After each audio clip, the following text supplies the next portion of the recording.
صدق الله العظيم وبلغنا رسوله النبي الكريم الأمين ونحن على ذلك لمن الشاهدين والشاكرين والحمد لله رب العالمين. إن الله وملائكته يصلون على النبي يا أيها الذين آمنوا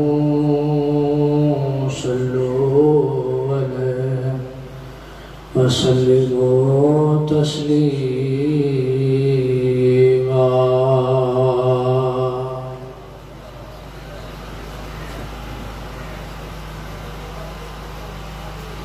ہیتے درود پاک پڑھن جو رواج نہ ہے چھا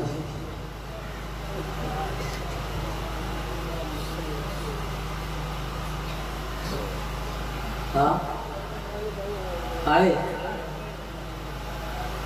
کوئی چھوڑ نہ تھا پڑھو.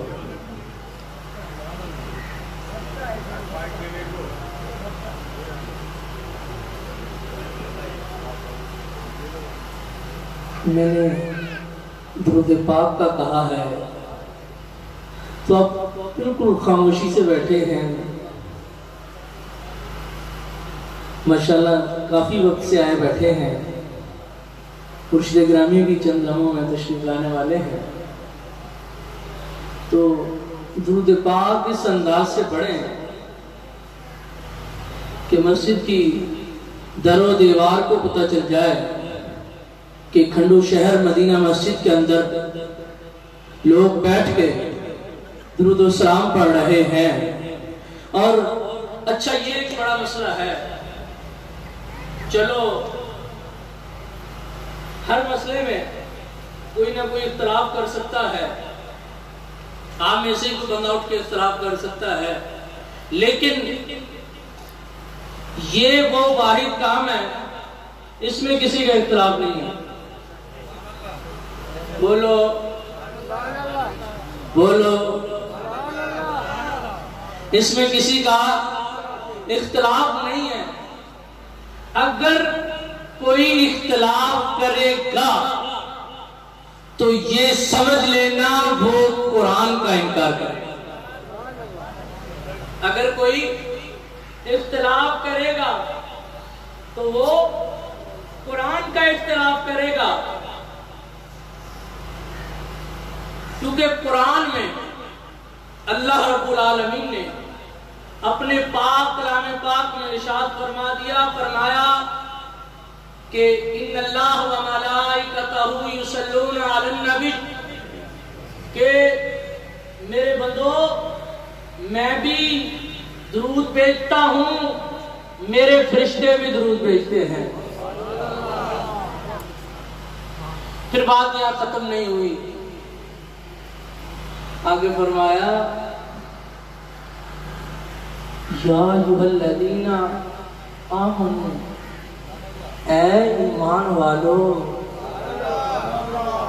او بولو تو صحیح سبحان اللہ. فرمایا اے ایمان والو. یار یہ تو مجھے سارے ایمان والے نظر آ رہے ہیں. جب ایمان والے بیٹھے ہیں مدینہ مسجد میں بیٹھے ہیں پھر کیوں نہیں پڑھ رہے؟ بلند آواز سے پڑھو صلوات و سلام علیکہ یا رسول اللہ. صلوات و سلام علیکہ یا حبیب اللہ. صلوات و سلام علیکہ یا نبی اللہ وعلی آلکہ وصحبکہ یا نور اللہ.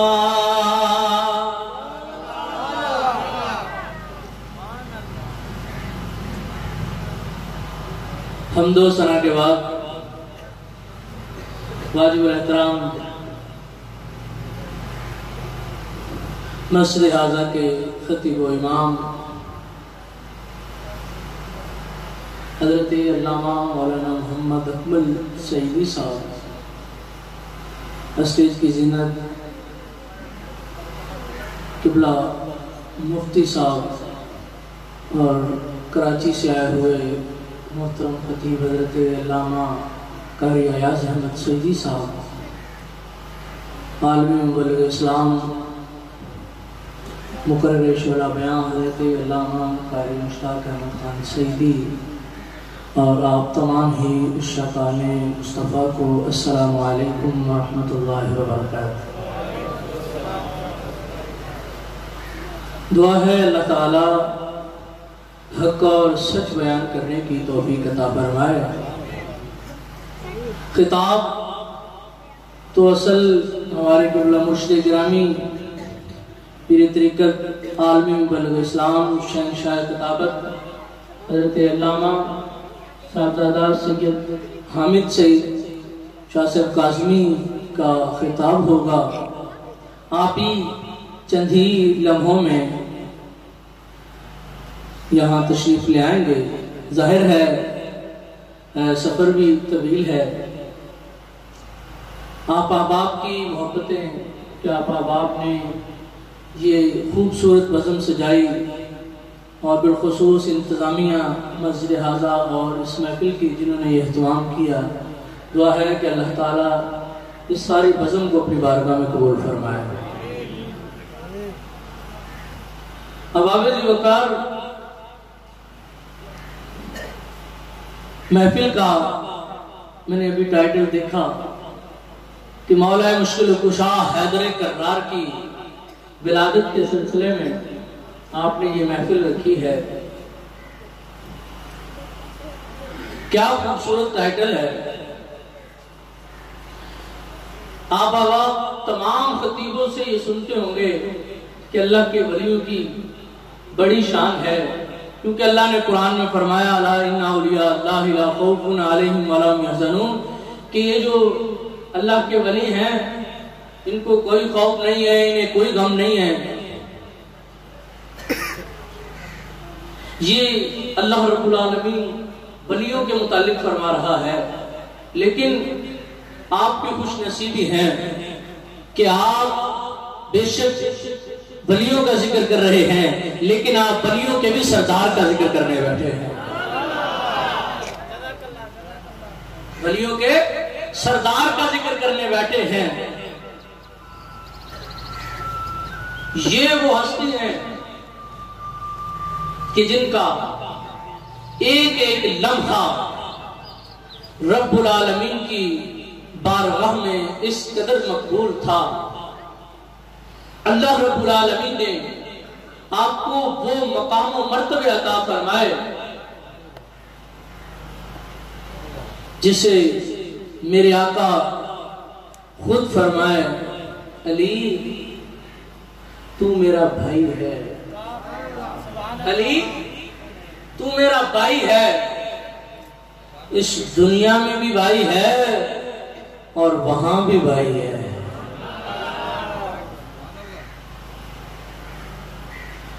حضور سید عالم صلی اللہ تعالی علیہ وسلم معراج کی رات معراج پہ تشریف لے گئے۔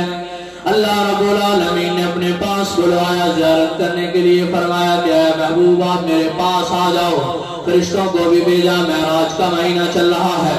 اللہ اکبر اللہ اکبر۔ حضور سید عالم صلی اللہ تعالی علیہ وسلم معراج کے لیے تشریف لے گئے، معراج کے لیے تشریف لے گئے، جنت کی سیر کرائی گئی۔ جنت کے اندر حضور سید عالم صلی اللہ تعالی علیہ وسلم نے ایک صندوق دیکھا۔ صندوق دیکھ کے حضور سید عالم صلی اللہ تعالی علیہ وسلم نے فرمایا جبریل جبریل یہ ادھر آؤ، یہ صندوق جو جنت میں رکھا ہوا ہے اس صندوق کے اندر کیا؟ حضور سید عالم صلی اللہ تعالی علیہ وسلم نے فرمایا جبریل اس میں کیا ہے؟ جبریل امین عرض کرتے ہیں یا اللہ، حضور سید عالم صلی اللہ تعالی علیہ وسلم تیرا سونا محبوب پوچھ رہا ہے اس صندوق کے اندر کیا ہے؟ اللہ رب العالمین نے فرمایا جبریل اس صندوق کو کھول کے اس صندوق کو دکھا دے کہ اس صندوق میں کیا رکھا ہوا ہے۔ سونیا جبریل اس صندوق کو کھول کے میرے سونے نبی کو دکھا دے اس میں کیا رکھا ہوا ہے۔ اعلیٰ حضرت کا نام سنا ہے؟ اعلیٰ حضرت کے خلیفہ ہیں مولانا ظفر الدین بہاری، انہوں نے یہ واقعہ لکھا ہے، کہتے ہیں کہ حضور سید عالم صلی اللہ علیہ وسلم نے اس صندوق کو کھولا. صندوق کو کھولنے کے بعد اس صندوق کے اندر کچھ کپڑے رکھے ہوئے تھے, ایک جبہ بھی رکھا ہوا تھا. حضور سید عالم صلی اللہ علیہ وسلم نے وہ جبہ نکالا. جبہ نکالنے کے بعد رب کی بارگاہ میں عرض کی, یا اللہ یہ جبہ مجھے دے دے, مجھے بڑا پسند آیا ہے. یا اللہ یہ جبہ مجھے دے دے, مجھے بڑا پسند آیا ہے. اللہ رب العالمین نے فرمایا, سونیا یہ کائنات ہم نے تیرے لیے بنائی ہے, یہ زمین بھی تیرے لیے بنائی ہے, یہ عرش بھی تیرے لیے بنایا ہے, ہم نے تمام کائنات تیرے لیے بنائی ہے. اے سونیا اگر یہ تجھے بنانا مقصود نہ ہوتا تو یہ کائنات بھی نہ بناتا, کچھ بھی نہ بناتا, تاکہ میں اپنا رب ہونا بھی ظاہر نہ فرماتا. اے سونیا ہم نے یہ کائنات تیرے لیے بنائی ہے, ہر چیز تیرے لیے بنائی ہے. سونیا اگر تیرا دل کرتا اس جبے کو لینے کے لیے, ہم نے تجھے دے دیا ہے, تو لے جا. سونیا لیکن ایک بات سن, تو یہ جبہ لے جا, ہم بھی دیکھ رہے ہیں کہ تو نے یہ جبہ لے کر جانا ہے. سونیا تو نے خود نہیں پہننا, تو نے اپنے کسی غلام کو دے دینا ہے. یہ پیچھے جو لوگ بیٹھے ہیں یہ ناراض تو نہیں ہے؟ ڈاڈیاں کہو سبحان اللہ. ایک دفعہ سبحان اللہ کہو گے نا 70 نیکیاں ملنی ہیں. کتنی؟ چلو اور بڑھا دیتے ہیں, 90 نیکیاں ملنی ہیں. تیسرا نچوڑ بتا رہا ہوں, کتنی؟ 90 نیکیاں. ایک دفعہ سبحان اللہ آخو گے تو 90 نیکیاں ملیں گی. کتنی؟ 90. اور 90 گناہ بھی معاف ہو جائیں گے. اور سونے ہو 90 درجات بھی بلند ہو جائیں گے. اب آپ کی مرضی ہے, اب نہیں کہوں گا کہ کہو سبحان اللہ, باوجود بلند کہو سبحان اللہ. حضور سید عالم صلی اللہ علیہ وسلم رب کی بارگاہ میں عرض کرتے ہیں, یا اللہ یہ جبہ مجھے بڑا پسند آیا, میں لے کر جانا چاہتا ہوں. اللہ رب العالمین نے فرمایا کہ اے میرے سونے محبوبہ, یہ جبہ لے جاؤ, لے جانے سے منع نہیں ہے, لیکن اس بندے کو دینا, اپنے اس یار کو دینا, اس بندے کو دینا جو رب کے رازوں کو سمجھ سکے. یہ اس بندے کو دینا جو رب کے رازوں کو سمجھ سکے. رب کے رازوں کو بولو تو صحیح, رب کے رازوں کو سمجھ سکے. حضور سید عالم صلی اللہ علیہ وسلم جبہ لے کر دنیا میں آ گئے. صبح معراج ہو گئی. معراج کے بعد اللہ رب العالمین کے پیارے محبوب ایک دن مسجد میں بیٹھے ہیں, تمام غلام بیٹھے ہوئے ہیں. اللہ رب العالمین کے پیارے محبوب حضور سید عالم صلی اللہ علیہ وسلم نے فرمایا, اے ابو بکر ادھر آ. ابو بکر کو بلوایا, کہا ابو بکر اگر یہ تجھے جبہ دے دوں تو تو کیا کرے گا؟ ابو بکر اگر تجھے یہ جبہ دے دیا جائے تو تو کیا کرے گا؟ حضرت سیدنا ابو بکر صدیق رضی اللہ تعالیٰ عنہ عرض کرتے ہیں, یا رسول اللہ اگر مجھے یہ جبہ دے دیا جائے گا, میں دنیا کے اندر سچائی پھیلا دوں گا, سچ پھیلا دوں گا. اللہ رب العالمین کے پیارے محبوب فرماتے ہیں, اے صدیق بیٹھ جا, بے شک اللہ رب العالمین نے تجھے مقام و مرتبے عطا فرمائے ہیں, لیکن تو رب کے رازوں کو نہیں سمجھ سکا. صدیق بیٹھ جا.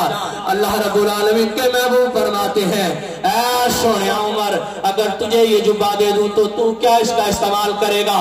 حضرت سیدنا عمر فاروق رضی اللہ تعالیٰ عنہ عرض کرتے ہیں, یا رسول اللہ اگر آپ مجھے یہ جبہ دے دیں, میں دنیا کے اندر میں اتنی سچائی پھیلا دوں گا,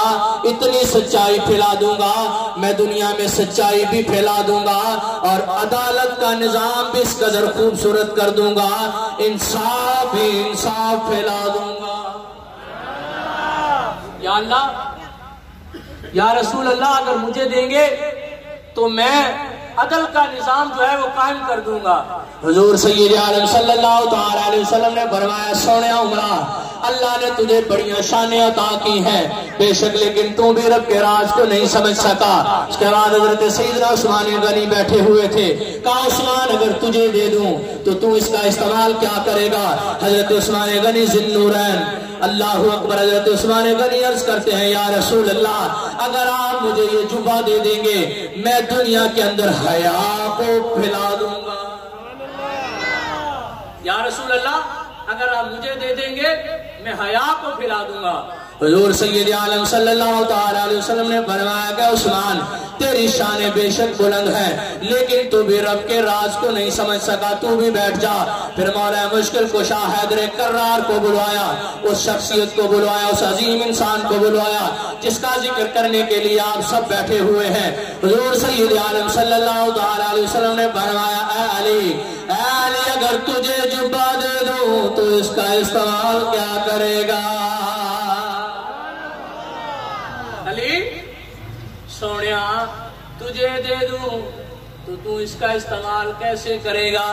حضرت مولا علی مشکل کشا حیدر کرار عرض کرتے ہیں یا رسول اللہ اگر آپ مجھے جبہ دے دیں گے تو میں دنیا کے اندر لوگوں کے عیبوں کو چھپا دوں گا۔ یا رسول اللہ اگر آپ مجھے جبہ دے دیں گے میں دنیا کے اندر لوگوں کے عیبوں کو چھپا دوں گا۔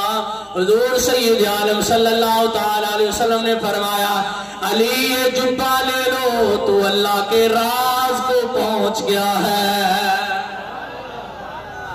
علی یہ جبہ لے لے تو رب کے رازوں کو سمجھ گیا ہے، رب کے راز کو پہنچ گیا ہے، جا یہ جبہ تجھے دیتا ہوں جنت سے لایا ہوں تو رکھ لے۔ یہ شانیں تھی حضرت سیدنا علی المرتضیٰ شیر خدا کی۔ یہ ہستی کوئی عام ہستی نہیں ہے، اس ہستی کو اللہ رب العالمین نے وہ شانیں دی تھی۔ ہم اہل سنہ وہ خوش نصیب ہیں کہ ابو بکر کا نام آتا ہے اسے بھی کہتے ہیں ابو بکر تیرا پہلا نمبر ہے، عمر کا نام آتا ہے کہتے ہیں عمر تیرا دوسرا نمبر ہے، عثمان کا نمبر آتا ہے عثمان تیرا تیسرا نمبر ہے، جب مولا مشکل کشا کا نمبر آتا ہے علی تیری شانیں بے شک بلند ہے لیکن علی تیرا نمبر چوتھا آتا ہے۔ علی ہم ہر آقا کے اس غلام کو وہاں اس کی کوئی عزت سے دیکھتے ہیں جو اسے اللہ رب العالمین نے عزتیں عطا کی ہیں۔ یہ سونے کے پیارے غلام تھے، آقا ان سے بڑی محبت کرتے تھے، بڑی محبت کرتے تھے، اتنی محبت کرتے تھے کہ ایک دن جب ہجرت کا وقت آیا نا تو آقا نے فرمایا کہ سونیا تو سو جا۔ جب حضرت علی سوئے ہوئے تھے جبریل عرض کرتے ہیں یا اللہ علی سویا ہوا ہے، باہر دشمن بھی کھڑے ہیں، بے شک علی کو کچھ نہیں ہونا۔ یا رسول اللہ اگر آپ کا حکم ہو تو میں دنیا میں چلا جاؤں، ساتھ ایک اور فرشتے کو لے جاؤں، جا کے علی کی پہرے داری کروں۔ میرے رب نے فرمایا کہ جا جبریل چلا جا کے علی کی پہرے داری کر، کھڑا ہو جا، علی کی حفاظت فرما۔ وہ سونیو اس ہستی کا ذکر کرنے بیٹھے ہو جس کی حفاظت کے لیے بھی جبریل آیا کرتے تھے۔ ایک دن جبریل امین کوفہ کی مسجد میں خطبہ ارشاد فرما رہے ہیں۔ حضرت علی المرتضیٰ شیر خدا نے اعلان کر دیا کہ اللہ رب العالمین نے مجھے جو کچھ زمین میں ہے اس کا بھی علم دیا ہے اور جو کچھ آسمانوں میں ہے اس کا بھی علم دے دیا ہے۔ آپ نے اعلان کر دیا، سارے لوگ سوال و جواب پوچھ رہے ہیں حضرت مولا مشکل کشا جواب دے رہے ہیں. جبریل نے عرض کی یا اللہ توجہ رکھیے گا، پیچھے والے جو دوست بیٹھے ہیں میں آخری بات کر رہا ہوں، اس کے بعد آپ کو وہ خطیب سنوانے جانا ہے. آپ نے اس خطیب کو سننا ہے جسے آپ سنیں گے آپ کا دل باغ باغ ہو جائے گا. لوگ لاکھوں روپے دے کے سنتے ہیں اور آپ تو فری میں سن لو گے، لیکن اگر آپ ایسے داد دو گے تو پھر مزہ تو نہیں آنا. کہو ڈاڈیا چاہو سبحان اللہ. جبریل عرض کرتے ہیں یا اللہ اجازت ہو میں بھی ایک سوال نہ پوچھ کے آؤں. یا اللہ اجازت ہو میں نہ علی سے سوال پوچھ کے آؤں. فرمایا جاؤ چلے جاؤ. جبریل آئے آ کے بیٹھ گئے، بشری لباس میں سامنے بیٹھے ہیں، بشری لباس میں نوری بشری لباس میں بیٹھے ہیں. جبریل عرض کرتے ہیں کہتے ہیں کہ علی سب کے سوالوں کا جواب دے رہے ہو، ایک سوال میرا بھی ہے، میرے سوال کا بھی جواب دے دو. حضرت علی نے فرمایا جبریل بتاؤ کون سا آپ کا سوال ہے. جبریل امین کہتے ہیں کہ علی میرا سوال یہ ہے مجھے بتاؤ اس وقت جبریل کہاں ہے، مجھے بتاؤ اس وقت جبریل کہاں ہے. حضرت علی نے یوں آسمانوں کی طرف دیکھا، آسمانوں کی طرف دیکھ کے کہا کہ جبریل آسمانوں بھی نہیں ہے، آسمانوں میں بھی نہیں ہے. سامنے دیکھا، کہاں